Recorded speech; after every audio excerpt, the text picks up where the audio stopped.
श्रोत्रिय नहीं है। आजकल तो महाराज ऐसे लोगों के नाम के साथ हमने श्रोत्रिय ब्रह्मनिष्ठ विशेषण देखा है छपा हुआ। ये महाराज कौन है कि श्रोत्रिय ब्रह्मनिष्ठ है ना। और फारसी के शेर के सिवाय उनको और कुछ आता ही नहीं है ना। उर्दू फारसी के सिवा वेद की मूर्ति, वेद की शक्ल नहीं देखी और उनके साथ श्रोत्रिय ब्रह्मनिष्ठ, तो उसका नाम श्रोत्रिय ब्रह्मनिष्ठ नहीं होता। श्रोत्रिय उसको कहते हैं जिसने मंत्र संहिता, ब्राह्मण, आरण्यक, उपनिषद इनका गुरुमुख से जिसने अध्ययन किया उसका नाम श्रोत्रिय। लेकिन अध्ययन करने से काम नहीं बनता। ब्रह्मनिष्ठाम, सचमुच जो विवेक वैराग्य समदमादि से संपन्न होकर, मुमुक्षा जिज्ञासा से संपन्न होकर, श्रवण मनन निधिध्यासन करके, आत्मज्ञान प्राप्त करके जो अपने ब्रह्म स्वरूप में निष्ठावान है उसको ब्रह्मनिष्ठ बोलते हैं। ब्रह्मनिष्ठ। एक बार एक जने आए उड़िया बाबा जी के पास, बोले महाराज गुरु बनाने की क्या जरूरत? बोले कि यार बात पूछने की क्या जरूरत, और जब गुरु बनाने की जरूरत नहीं है तो पूछने की क्या जरूरत है? क्यों हमसे पूछता है ना। देखो गुरु किसके नहीं होते आपको बताते हैं भला। गुरु उसके नहीं होते जिसका अहंकार सबसे बड़ा होता है। वो कहता है हमारे सरीखा विद्वान, हमारे सरीखा बुद्धिमान, हमारे सरीखा समझदार दूसरा है कहाँ कि हम उसको गुरु बनावे, है ना। यदि अभिमान न होता है ना तो वो किसी से पूछ पूछ के तो आगे बढ़ता ना, है ना। अच्छा भाई गुरु किसके नहीं है? कि जिसका कोई मददगार नहीं है। गुरु न होना माने सहायक न होना, मददगार न होना, परमार्थ के रास्ते को बताने वाला न होना। और गुरु का न होना माने अभिमानी होना हो, मनमुख होना, अपने मन के अनुसार चलना न रहे। तो देखो अगर धरती पर कहीं चलना हो तो नक्शा देख के गाड़ी चल सकती है भला। रोडवेज से नक्शा ले लो और सड़क पर देखते हुए मील के पत्थर, है ना, चलते चले जाओ। तो लौकिक गति होवे तो नक्शे से काम चलेगा। लेकिन ये जो परमार्थ का मार्ग है ना, ये नक्शे से काम चलने वाला नहीं है। इसमें तो बिल्कुल, क्योंकि कहीं चलना नहीं है इसमें बोला। मुख्य बात इसमें ये है कि जिस चीज को हमें पाना है वो खोई नहीं है। अच्छा, जिस चीज को हमें पाना है वो कहीं दूसरी जगह नहीं। जो चीज हमको पाना है वो कहीं दूसरे समय में नहीं है। जो चीज हमें पाना है वो किसी दूसरे रूप में नहीं है। अरे वो तो हमारा स्वरूप ही है? तो इतने दिन तक से, अनादिकाल से अब तक हमारा स्वरूप रही और हमको नहीं मिली, नहीं मालूम पड़ी। तो जब तक कोई बतावेगा नहीं कि अरे बाबा जिसको तुम ढूंढ रहे हो वो तुम ही हो, ये बात जब तक कोई समझावेगा नहीं, ये बात सिद्ध है कि अनादिकाल से लेकर के अब तक अपने परिश्रम से, अपने प्रयत्न से ये मिली नहीं है। इसलिए समित पाणी श्रोत्रियम ब्रह्मनिष्ठम, समित पाणी होकर के ब्रह्मनिष्ठ के पास जाना चाहिए। अब ब्रह्मनिष्ठ क्या करेगा जाने पर? तो ये बात 13वें मंत्र में बताई। तस्मै स विद्वान उपसन्नाय सम्यक प्रशांत चित्ताय समान्विताय जेनाक्षरम पुरुषम वेद सत्यम प्रोवाचताम तत्वतो ब्रह्म विद्याम। अगले मंत्र में एक बड़ी मुश्किल की बात है। क्या है कि लोग गुरु की तो जांच पड़ताल करते हैं। हो ये ऐसा ही है जैसे हाई स्कूल में कोई पढ़ने जाए ना, या कॉलेज में पढ़ने जाए तो अपने प्रोफेसर से कहे कि हे प्रोफेसर जी पहले यहाँ आओ बैठो। क्या चाहते हो बेटा? कि हम ये चाहते हैं कि तुम हमारे सामने परीक्षा दो कि तुम हमको पढ़ाने लायक हो कि नहीं, है ना। ये जब चेला गुरु की परीक्षा लेता है ना, चेला गुरु की परीक्षा लेता है तो जैसे कोई हाई स्कूल का विद्यार्थी प्रोफेसर की परीक्षा लेने के लिए गया हो, नारायण, वो तो कोई सहिष्णु ब्रह्मनिष्ठ होवे तो सह ले, और नहीं तो इन लोगों को कहे कि महाराज निकल जाए यहाँ से। नारायण, एक घटना आपको सच्ची सुनाता हूँ। काशी में स्वामी विशुद्धानंद जी महाराज है। महाराज तो वो जरा बड़ा ठाट बाट से रहते थे। बड़ी भारी तो उनकी कोठी है दशाश्वमेध घाट पर, विशुद्धानंद मठ, और रहने सहने का ढंग उनका बहुत बढ़िया। सो महाराज एक दिन एक दरभंगा के राजा आए, बोले महाराज आप बताओ सन्यासी का लक्षण क्या होता है ना। बोले रात का समय था, 9-10 बजे। उन्होंने कहा है कोई यहाँ? अब महाराज चेले आ गए तो बोले कि इसका कान पकड़ो और कान पकड़ के दरवाजे के बाहर कर दो। अब महाराज बाहर कर दिए गए। जाड़े का दिन, काशी की ठंड, रात भर ठिठुरते रहे। जब ठिठुरते रहे, प्रातः काल हुआ, किवाड़ी फिर दरवाजा जब मठ का खुला तो देखते हैं चेला लोग कि राजा साहब तो खड़े कांप रहे हैं। तो बोले अच्छा बुला लाओ। मालूम पड़ा? बोले बुला लो। तो देख यही सन्यासी का लक्षण है। बोला सन्यासी का यही लक्षण है कि तेरे सरीखे राजा को तृण के बराबर नहीं समझते हैं, तू हमको सन्यासी समझता है। हम सन्यासी नहीं हैं, हम ब्रह्म हैं। बोला हम सन्यासी नहीं हैं, हम ब्रह्म हैं। बोला हाँ, ये तेरी मूर्खता है जो तू हमको सन्यासी समझता है। तो महाराज ये ब्रह्मनिष्ठ लोग जो हैं उनके लक्षण तो लोग बहुत पूछते हैं। चेले में भी कुछ लक्षण होना चाहिए, है ना। तो बोले भला अपना लक्षण, अपने में लक्षण कौन मिलाने जाएगा? तो बोले तस्मै सविद्वान उपसन्नाय सम्यक प्रशांत चित्ताय समान्विताय जेनाक्षरम पुरुषम वेद सत्यम प्रोवाचताम तत्वतो ब्रह्म विद्याम। कैसा चेला आया तब गुरु जी ने उसको ब्रह्म विद्या का उपदेश किया। अब वो चेले का लक्षण और ब्रह्म विद्या ये आपको कल सुनाएंगे। वो शांति शांति शांति।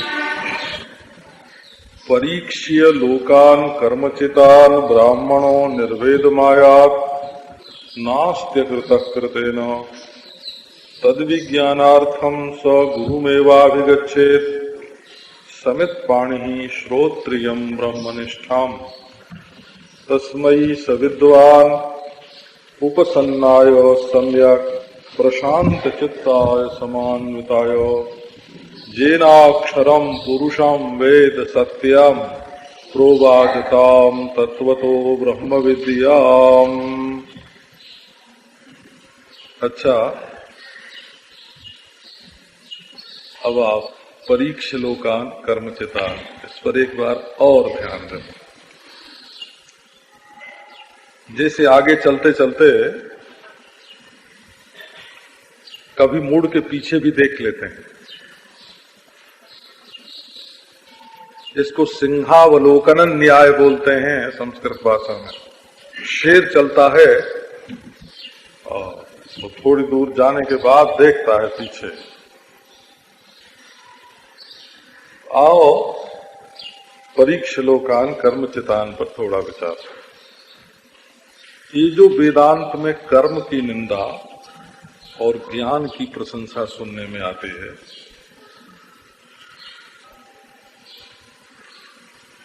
तो ये जो संसारी लोग उसका विरोध करते हैं ना, वो बिल्कुल नासमझी से करते हैं। बोला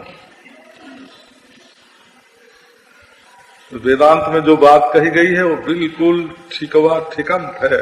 उसमें कहीं पाव तोले पाव रत्ती भी उसमें कोई दोष नहीं है।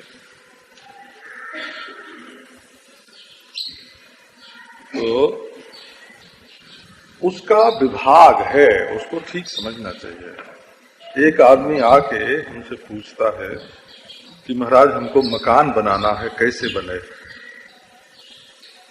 तो देखो पहले हम ऐसे जो मकान बनवाना चाहते हैं ना, तो उनके बुलाने पर उनके घर जाते हो और जाके अपने सामने नपवाते भला और कील गड़वाते, उसका पिंड ज्योतिष के अनुसार उसका पिंड निकालते। ज्योतिष में उसको पिंड बोलते हैं। इतना लंबा हो, इतना चौड़ा हो, चारों कोण जो हैं वो आपस में मिलते हों, सब बताते हैं। किस दिन मुहूर्त करे, कैसा बनावे। लेकिन बनाने का काम मिस्त्री करता था हो, और मैं इष्टिका न्यास करवा देता था, मैं नींव डलवा देता था, पर मकान बनाने वाला मकान बनाता था। अब आज समझो कोई मकान बनाने की बात पूछे तो हम कहेंगे इंजीनियर के पास जाओ, वो जैसी सलाह दे उसकी सलाह के अनुसार कारीगर से मकान बनवाओ। अब यदि हम उस आदमी को ये उपदेश करें कि तुम इंद्र देवता का ध्यान करो तो तुम्हारा मकान बन के तैयार हो जाएगा, तो ये गलत बात है ना। मकान बनेगा पैसा खर्च करने से, जमीन खरीदने से, ईंट खरीदने से, सीमेंट से, कारीगर से। मकान बनाने का साधन वो है, इंद्र देवता का ध्यान मकान बनाने का साधन नहीं है। लेकिन जब कोई आके पूछे कि हम स्वर्ग में कैसे जाएंगे महाराज, तब उसको कारीगर के पास तो नहीं भेजेंगे ना, इंजीनियर के पास भी नहीं भेजेंगे। उसको कहेंगे कि तुम भाई कर्मकांड की रीति से इंद्र देवता को याग करो, है? तो इंद्रदेव की प्रसन्नता से तुम्हें स्वर्ग की प्राप्ति हो जाएगी। इसी प्रकार कोई आके पूछे कि महाराज हम वैकुंठ में कैसे जाएंगे, तो उसको इंद्र देवता का यज्ञ नहीं बतावेंगे हो, है ना। उसको बतावेंगे कि वो नारायण भगवान की भक्ति कैसे करे, तब वो वैकुंठ में पहुंचेगा। तो ये बात नारायण हम जानते हैं कि ज्ञान के बिना मुक्ति नहीं होती, ज्ञान के बिना आत्मा और ब्रह्म की एकता का साक्षात्कार नहीं होता। लेकिन मकान बनवाने वाले को इंजीनियर और मिस्त्री के पास जाने की सलाह देते हैं, स्वर्ग में जाने के लिए इंद्र की पूजा करने की सलाह देते हैं, वैकुंठ में जाने के लिए नारायण के भजन की सलाह देते हैं। और कोई कहे महाराज समाधि कैसे लगेगी, है ना, हे भगवान, तो बोले जप करते करते कैसे लगेगी, है ना। उसके लिए तो प्राणायाम करो, प्रत्याहार करो, धारणा करो, है ना, ध्यान करो, तब समाधि लगेगी और तब दृष्टा का अपने स्वरूप में अवस्थान होगा। तो सबकी अपनी प्रक्रिया होती है। आप देखो, प्रमाण से वस्तु का साक्षात्कार होता है, ये सर्वसम्मत निर्णय है। प्रमाण माने आंख, तो रूप यहां परीक्ष शब्द लिखा है, इसमें प्रमाण क्या है? हमारी आंख, हम देख रहे हैं, परीक्ष लिखा हुआ है? जिन लकीरों को देख करके सब नागरी लिपि जानने वाले परीक्ष शब्द पढ़ेंगे, वही लकीरें हमारे सामने खींची हुई हैं, और मैं नागरी लिपि में उसको परीक्ष देख रहा हूं, तो हमारी आंख से सिद्ध है कि परीक्ष है। बोले कि भाई कोई अंधा हो और उसको परीक्ष पढ़ना हो तो क्या करेगा? तो अंधों की लिपि में जब परीक्ष लिखा होगा तब वो अपना हाथ उस पर घुमावेगा, है ना, और स्पर्श से वो देख लेगा कि यहाँ लकीर ऐसी खींची हुई है। लकीरों का स्पर्श होगा, वो भी कर्म नहीं होगा, स्पर्श होगा, और स्पर्श से उसको ज्ञान हो जाएगा कि ये परीक्षा लिखा हुआ है। तो किसी भी वस्तु का साक्षात्कार प्रमाण के बिना नहीं होता। तो हमको याद है एक बार सेठ जयदयाल जी से किसी ने पूछा कि आप कहते हैं कि कर्म से ईश्वर की प्राप्ति होती है, निष्काम कर्म से, तो ये कर्म क्या कोई प्रमाण है? प्रमाण माने वस्तु को देखने का करण, रूप को देखने की आंख, शब्द सुनने का कान, गंध सूंघने की नाक, रस लेने की जीभ, स्पर्श की त्वचा। ये कर्म जिसको बोलते हैं, वो कर्म किस वस्तु के दर्शन में असाधारण करण है? ये क्या कोई प्रमाण है? कर्म साधारण करण है कि असाधारण करण है, क्या है? तो देखो, ये बात हुई कि जैसे रूप का साक्षात्कार आंख से ही होगा। तो एक ने कहा कि भाई तुम्हारी आंख से तो रूप दिखता नहीं है, डॉक्टर की शरण ग्रहण करो तो वो कृपा करके तुमको रूप देखने की शक्ति दे देगा, है ना। वो दिखा देगा, दुनिया दिखा देगा, प्रत्यक्ष डॉक्टर दिखावेगा। बोले डॉक्टर अपनी आंख से दिखावेगा कि हमारी आंख से दिखावेगा? डॉक्टर भी जब हमको दुनिया दिखाना चाहेगा तो हमारी आंख बना के उसमें दवा डाल के ऑपरेशन करके, है ना, चश्मा लगा के हमारी ही आंख को इस हालत में ले आवेगा कि हम उस वस्तु को देख सकें। अब आपको दूसरी बात सुनाते, बोले भाई हम कर्म के द्वारा खूब संकीर्तन करेंगे, है ना। संकीर्तन कर्म है, वो जीभ से बोलना भी कर्म है और हाथ से झांझ बजाना भी कर्म है और पांव से नाचना भी कर्म है। तो भाव सहित हृदय में होवे ईश्वर का भाव और जीभ से उच्चारण करें श्रीमन नारायण नारायण नारायण, और हाथ से बजावें झांझ और पांव से नाचें। बोले इससे परमात्मा का दर्शन कैसे होगा?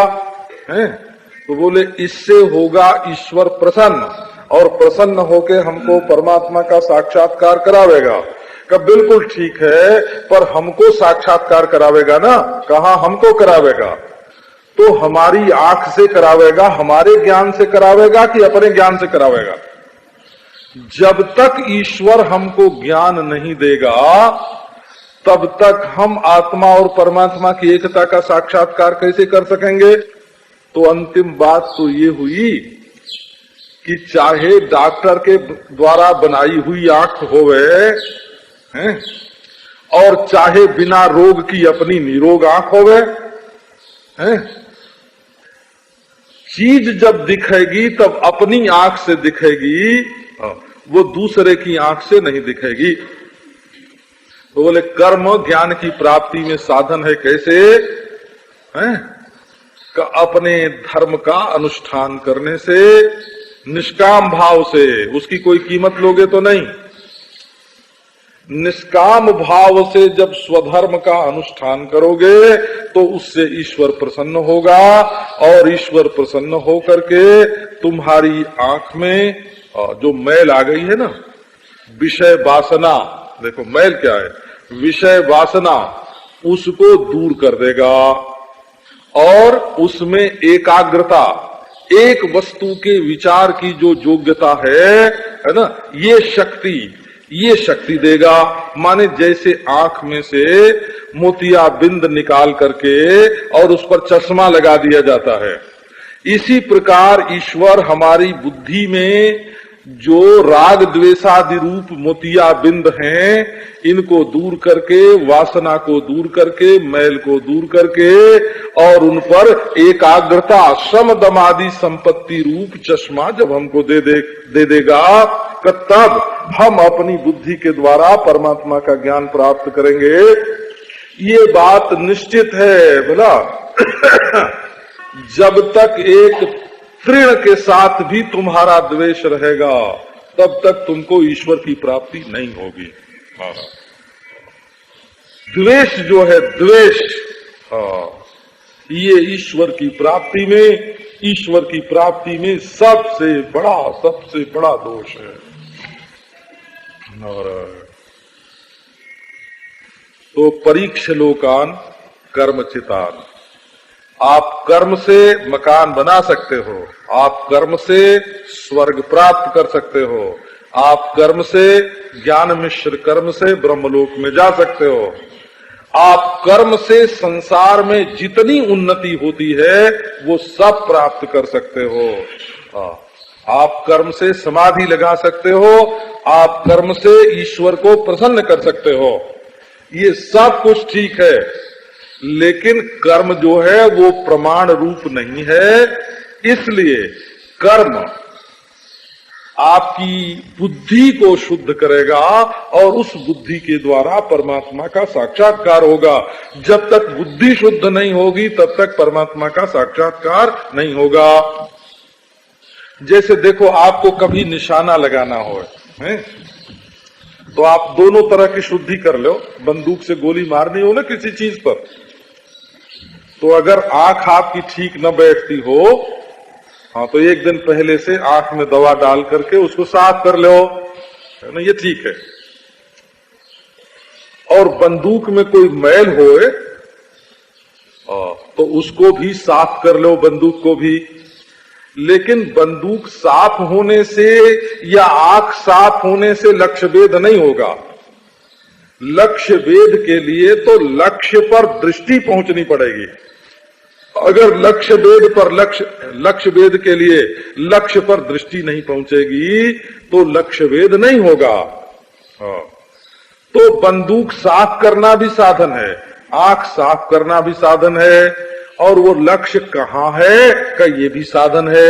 लेकिन निशाना तो लगाना पड़ेगा ना, है ना, लक्षणा तो करनी पड़ेगी ना, लक्षण की पहचान। तो लक्षण की पहचान होगी तब न लक्ष्य को पहचानोगे।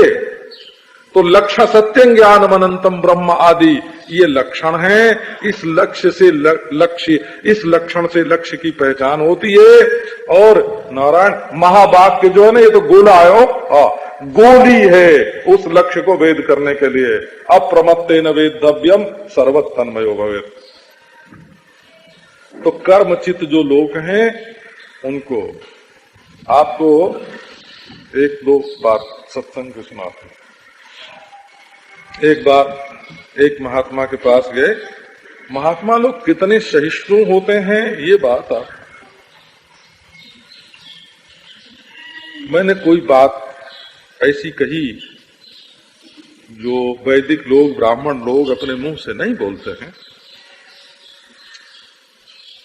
तो महात्मा ने कहा कि ऐसा कहने से तो बौद्ध मत की प्राप्ति हो जाएगी, है ना, शून्यवाद का प्रसंग है।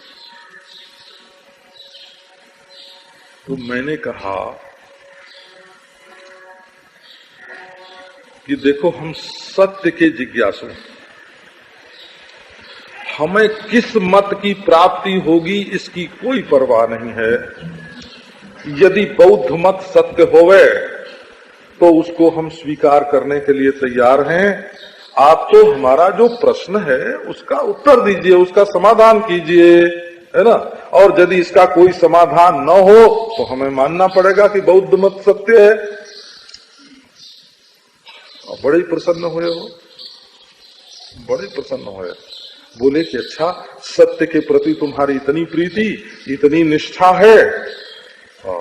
समाधान किया उसका, बोला नारायण।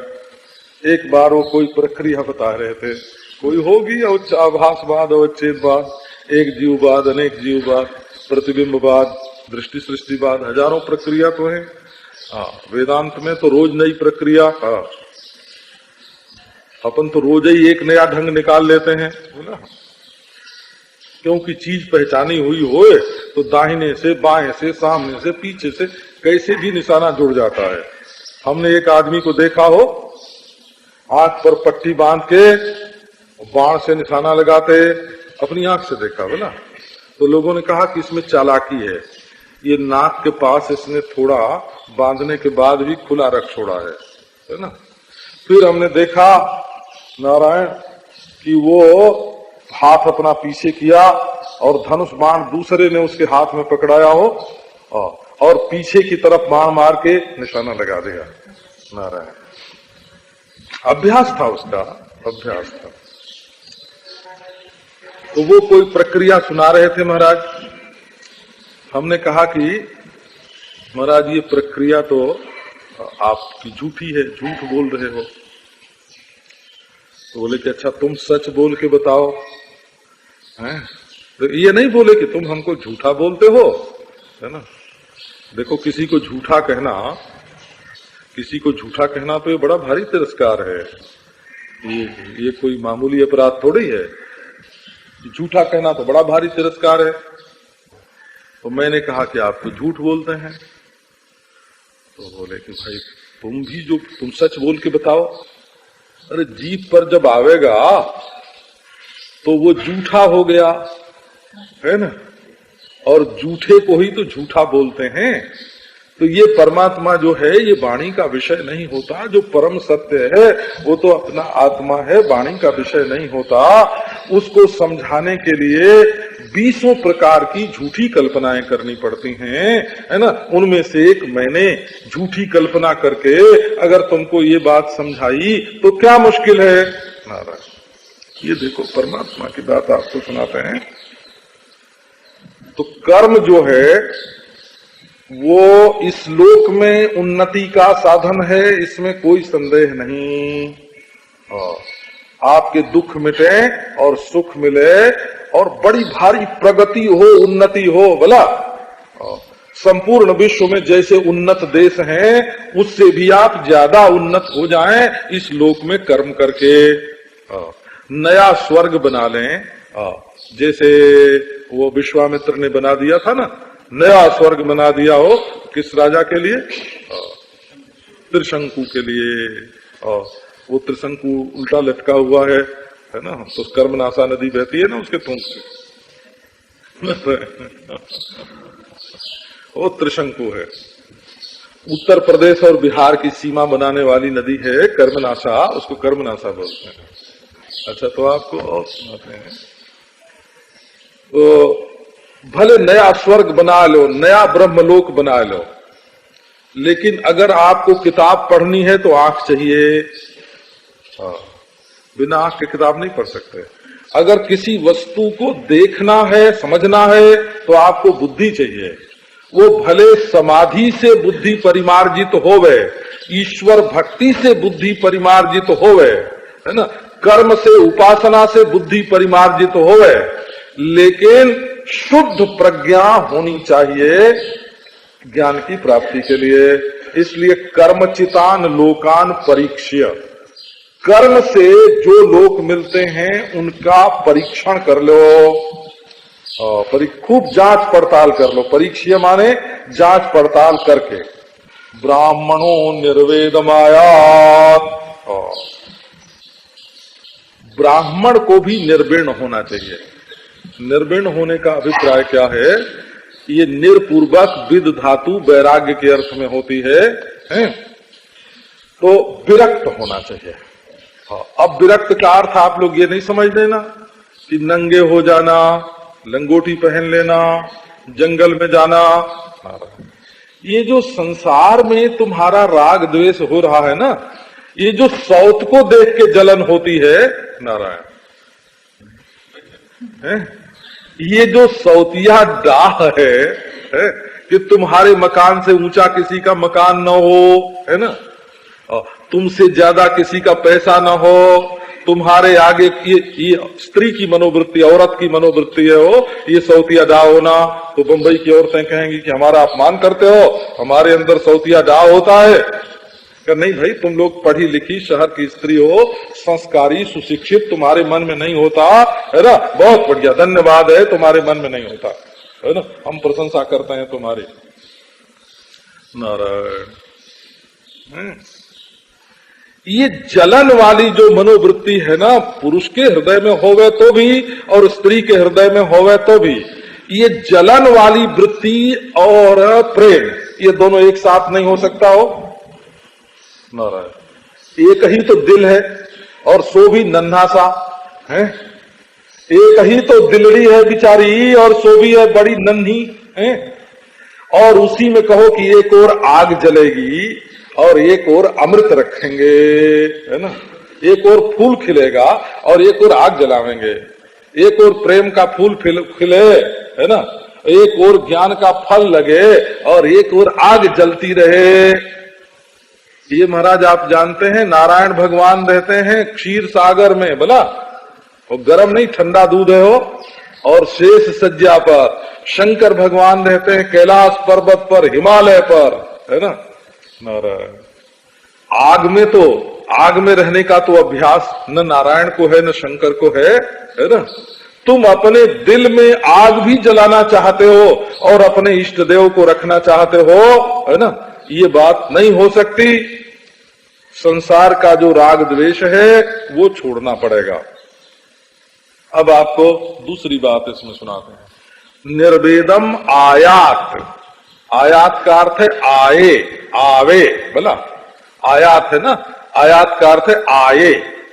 ये या धातु है संस्कृत की, और आ उपसर्ग लग गया हो, आयात। आयात का अर्थ है आवे, आए। तो क्यों आवे, ये आए क्यों कहा? इसलिए कहा कि जानबूझ करके विरक्त होना पड़ता है। ये कोई कहे कि जब हमारे जीवन में वैराग्य आवेगा तब हम ईश्वर का भजन करेंगे। वैराग्य माने कपड़ा बदलना नहीं होता है, मन न रंगाए रंगाए जोगी कपड़ा, है ना। मुखड़ा क्या देखो दर्पण में, तेरे दया धर्म नातन में, है ना। ये मनुष्य जो बोलता है ना, अपने हृदय को जाहिर करता है। हो जैसे बमन होता है ना, कै जैसे होता है ना, तो बोलने को संस्कृत भाषा में व्याहार बोलते हैं। व्याहार आहार होता है जो बाहर से भीतर जाए, सो आहार, मुंह के रास्ते, और मुंह ही के रास्ते जो भीतर से बाहर निकले उसका नाम है व्याहार। आहार के विपरीत माने भीतर से बाहर निकलना, इसको होता है बोलना। तो जैसे आपको कभी वमन होए, लोग बहुत छिपाते हैं महाराज, है ना। एक सज्जन कहते थे कि हम एकादशी करते हैं, अब संजोग बस एक दिन उनके कै हो गई हो, तो वो चावल दाल निकला उनके मुंह से कै में, है ना। और ये नारायण का पहले दिन का खाया हुआ था, नहीं पहले दिन के खाए हुए की तो कै होती ही नहीं, वो तो आज के ही खाए हुए की कै हुई, बोला। तो ये आदमी जो बोलता है ना, बोलता क्या बोलता है, जो बात उसके मन में भरी रहती है वही बोलता है। तो आप ये कहो कि हम लंगोटी पहन लें तो विरक्त, है ना। हिमालय में महाराज नारायण, वहां ये श्रद्धालु लोग, भोले भाले लोग ज्यादा जाते हैं ना, तो वहां अंगोछा बिछा के बैठने वाले बहुत मिलते हैं। हो हम आपकी बात नहीं कहते हैं, आप लोग तो बड़े धनवान हैं, है ना। हम साधु लोग जब जाते हैं ना गंगोत्तरी, है ना, तो ये नहीं कि रास्ते पर अंगोछा बिछा के बैठने वाले, जो आश्रमधारी लोग हैं वो हमको ये बात कहते हैं कि देखो हम 12 महीना यहाँ रहते हैं, तो इन्हीं 4 महीनों में जो लोग आते हैं वो जो दे जाते हैं उससे हमारी गुजर बसर होती है, तो वो हमसे आशा रखते हैं कि हम उनको कुछ दे के आवे, बोला।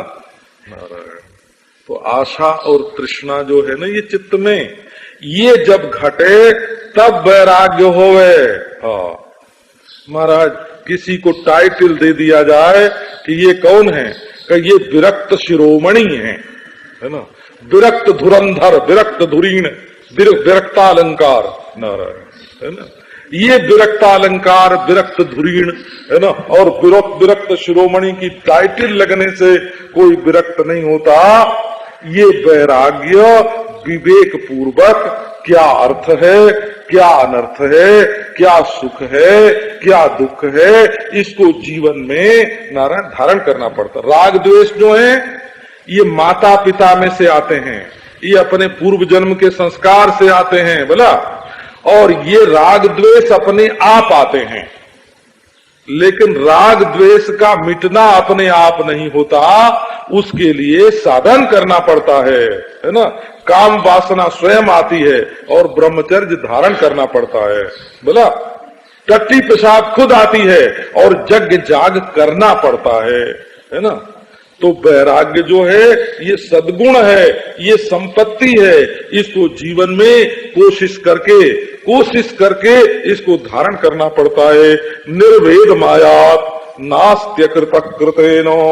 अब देखो यहाँ ब्राह्मण पद जो है ना, इसका भी थोड़ा अर्थ बता देते हैं।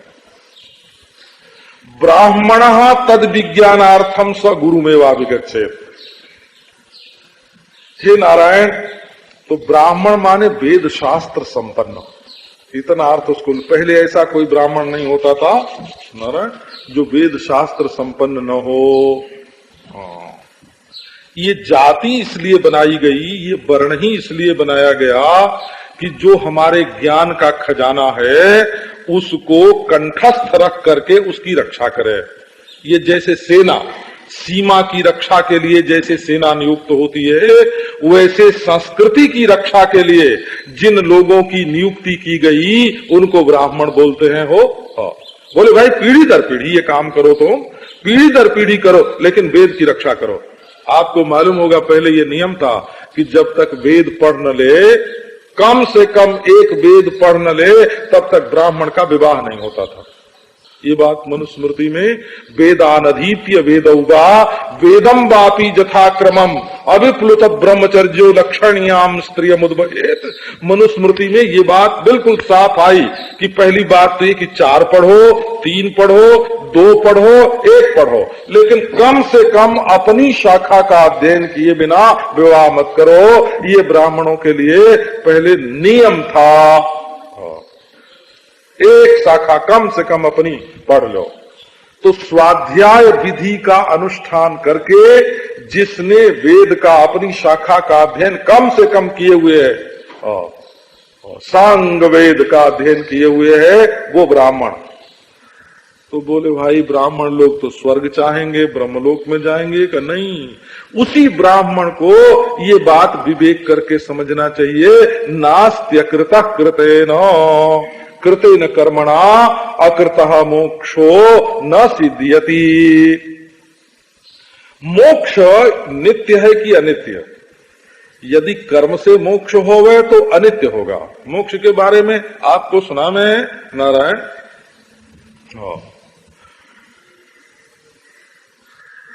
बौद्ध मत में ऐसा माना जाता है कि ये जो परिच्छिन्न अहम रूप आत्मा है ना, आत्मा परिच्छिन्न अहम रूप, इसका जब तक उच्छेद नहीं होगा तब तक मोक्ष नहीं होगा।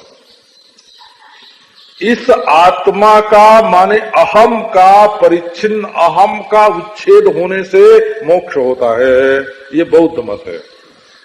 जैन मत है कि त्रिरत्न के अनुष्ठान से, है ना, सम्यक चारित्र्य, सम्यक संकल्प और सम्यक समाधि, इनके अनुष्ठान से जब जीव बिल्कुल निर्दोष हो जाता है, अष्टादश दूषण रहित, तब वो मुक्त पदवी का भाजन होता है। नारायण।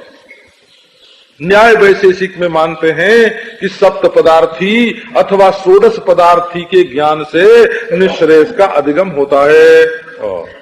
सांख्य योग में मानते हैं कि जब दृष्टा को विविक्त कर लेते हैं, सत्वान्यता ख्याति हो जाती है, अंतःकरण के साथ मेरा कोई संबंध नहीं, मैं दृष्टा, और अपने को विभु जान लेते हैं, नारायण, तो तब मुक्ति होती है सांख्य योग में। और पूर्व मीमांसा में संबंध, प्रकृति के साथ जो संबंध है, इसके विलय का नाम मोक्ष है, अथवा स्वर्गादि लोक की प्राप्ति का नाम मोक्ष है। 2 मत है ना हे नारायण। अच्छा, चार्वाक जो है वो मोक्ष मानता ही नहीं, और जो साकार उपासक हैं गणेश के, सूर्य के, विष्णु के, वो अपने अपने इष्ट देव के लोक में जाने को मोक्ष मानते हैं। नारायण। अब तो आपको क्या सुना मैं, भिन्न भिन्न मतों में मोक्ष को भिन्न भिन्न प्रकार का मानते हैं। तो वेद का सिद्धांत यह है कि जो उत्पाद्य होवे सो मोक्ष नहीं, है ना। जो उत्पाद्य होवे, जिसको जैसे घड़ा बनाया, घड़ा क्या है का उत्पाद्य है, वो उत्पाद्य है, तो घड़ा फूट जाएगा, मोक्ष नित्य नहीं होगा। यदि पैदा किया जाएगा, बनाया जाएगा, तो मोक्ष नहीं, उत्पाद्य का नाम मोक्ष नहीं। और कब बोले आप्य का नाम भी मोक्ष नहीं। आप्य जैसे कोई मंत्र आपको नहीं आता है और जाके गुरुजी से सीख आए तो आप्य हो गया ना, या घड़ा आपके घर में नहीं है, जाके दूसरे के घर से उधार ले आए तो उससे भी मोक्ष नहीं मिलेगा। उत्पाद्य आप्य संस्कारजीय, बोला आपके घर में प्रणीता है, प्रोक्षणी है, और जल डाल करके संस्कार किया, शुद्ध किया, है ना, ऐसे अब कब तक शुद्ध रहेगा, उसका नाम भी मोक्ष नहीं है। विकारज्य, चावल पकाया, है ना, तो वो पकाया हुआ भी मोक्ष नहीं होता है। पैदा किया हुआ मोक्ष नहीं, प्राप्त किया हुआ मोक्ष नहीं, संस्कार किया हुआ मोक्ष नहीं, विकार किया हुआ मोक्ष नहीं। और बौद्धों ने कहा ना कि आत्मा का उच्छेद, तो बोले विनाश से भी मोक्ष नहीं। जैसे घड़े को फोड़ दिया तो क्या घड़े का मोक्ष हो गया? नारायण।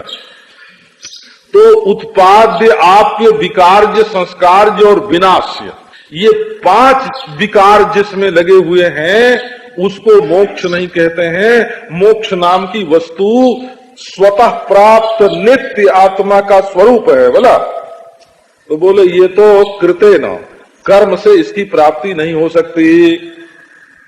तब तद विज्ञानार्थम, इसका एक मोक्ष का एक विज्ञान है।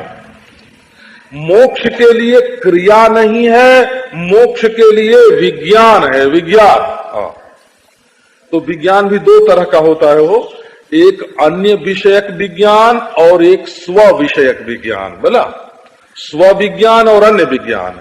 तो यंत्र गम्य जो विज्ञान होता है, मान यंत्र से जो विज्ञान प्राप्त होता है ना, वो अन्य विषयक होता है, स्व विषयक नहीं होता।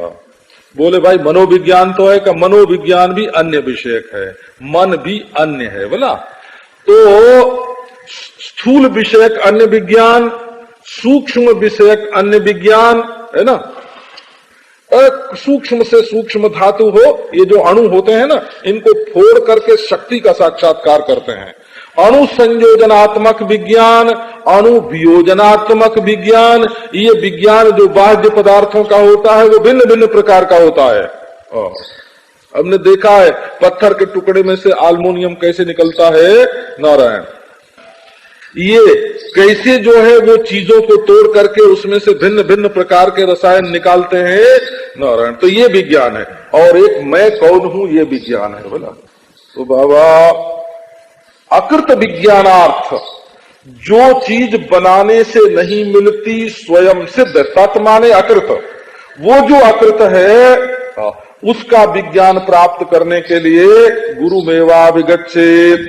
ये गुरु में जो एव है उसका अभिप्राय भी थोड़ा आप ध्यान में दिलाओ। कल तो कई बात सुनाई थी आपको, आज दूसरी बात सुनाता हूं। वो मुझे याद है कि कल क्या सुनाई थी, है ना। गुरु मेवाभिगच्छेत्, इसका अर्थ है कि कोई पढ़ा लिखा होवे, है ना, ज्यादा विद्वान बुद्धिमान होवे ना, तो वो कहेगा कि हमको गुरु की क्या जरूरत है ना। हम तो गुरु बनने वालों की परीक्षा ले सकते हैं, है ना। उनके कान पकड़ के उनको शिक्षा दे सकते हैं। ये महाराज कहते हैं, कई लोग है ना बोलते हैं, ए स्वामी जी आप हमारी बात समझते नहीं हो, है ना, नारायण, है ना। अच्छा देखो, ये कहा तो उन्होंने कि समझते नहीं हो, लेकिन अब इसको जरा पिंडीकृत कर दो तो उसका अर्थ क्या हुआ कि तुम ना समझ हो, है ना। उसका अर्थ इस पिंडीकृत, उसका अर्थ हुआ कि तुम ना समझ हो। इसीलिए ये अदालत में जब बैरिस्टर लोग, वकील लोग जब बहस करते हैं ना जज के सामने, तब ये नहीं कहते हैं कि आपने हमारी बात समझी नहीं, ऐसे नहीं बोलते हैं, है ना। वो बोलते हैं मैं अपनी बात आपको समझा नहीं सका, है ना, मैं अपनी बात आपको समझा नहीं सका, ऐसे बोला जाता है, ऐसे बोला जाता है। तो बोलने का भी एक ढंग होता है। गुरु मेवाभिगच्छेत्, वेद शास्त्र संपन्न जो पुरुष हैं उनके मन में होता है अभिमान। बुद्धि की उपाधि लग गई, विद्या की उपाधि लग गई, पद की उपाधि लग गई, और किसी किसी को महाराज धन की उपाधि लग जाती है। नारायण बोले अब इतने धनी हो करके हम जाएं और वहां टाट पर बैठ के कथा सुने, नारायण ऐसे सुनो। हाँ, ये क्या है, कहे धन का हो, ये धन की उपाधि लग गई, ये उपाधि है। हाँ, बोले हम इतने पंडित हो करके और दूसरे का सुनने जाएं, लोग क्या कहेंगे। हम सुनते हैं काशी में हमारे एक सिद्ध पंडित थे, हम लोग उनसे पढ़ते थे, सिद्ध थे, इसमें तो हमको कोई शंका नहीं है। हमने सिद्धियां बहुत देखी हैं वो, और उसमें कोई चालाकी नहीं होती भला। इसलिए हम आपको बताते हैं कि आप अविश्वास जो करते हो वो उस दिशा में न जाने के कारण करते हो, है ना। उनका कोई महत्व नहीं है, सिद्धि से परमात्मा नहीं मिलता, ये बात ठीक है, लेकिन सिद्धियां नहीं होती हैं ये कहना तो सत्य से इनकार करना है। बोला वो पंडित था महाराज,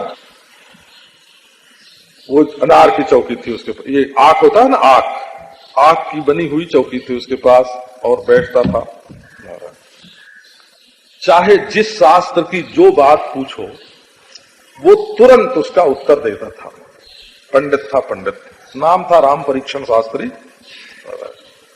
तो जब हमारी परीक्षा का दिन जब आता था ना, तो उससे कोई महीने 2 महीने पहले हम जाके और उनके पास सारी पुस्तक उनसे सुन लेते थे, बचवा लेते थे, वो बांच के सुना देते थे। बड़े सिद्ध पुरुष थे नारायण।